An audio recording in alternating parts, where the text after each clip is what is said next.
Well, the government shutdown is now expected to last through the weekend as lawmakers remain at a standstill. Here's where we are right now. The Senate is adjourning after failing to pass two short-term spending bills. They will not return until Monday. House Speaker Mike Johnson has canceled all votes in the House next week, saying representatives will come back as soon as the government is able to reopen. The White House still says federal layoffs are on the table, but as far as how many jobs could be cut or when, there's no clear answer. Georgia lawmakers reacting to the stalemate.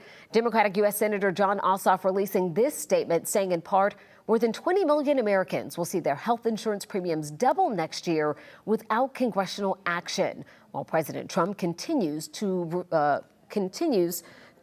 refuse to work on a solution here.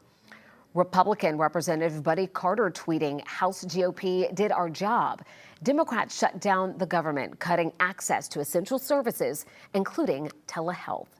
11 Alive's Marissa Sarback joining us now from the newsroom. Marissa, you have a closer look here on how we actually got to this point. Yeah, Jennifer, the partial government shutdown is tied to a fight in Congress over extending health insurance tax credits under the Affordable Care Act. The credits help small business owners, contractors, and others without employer coverage afford insurance. Extending them could cost the government about $350 billion over 10 years.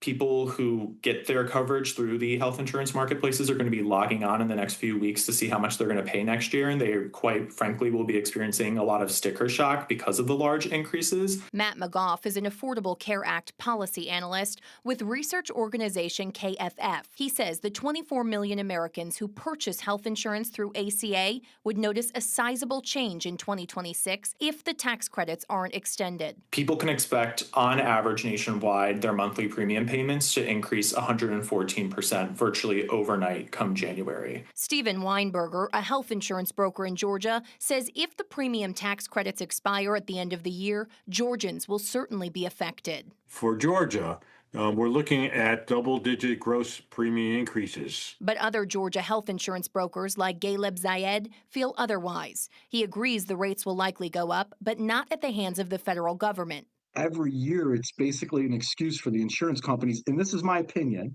an excuse for the insurance companies to raise rates and then just blame it on whatever, politics, ACA, this, that, whatever. KFF thinks many people might choose to drop their health insurance or find a lower option. Gold or silver might drop down to a bronze plan, which has a lower monthly premium, but higher out-of-pocket spending when they do seek out services.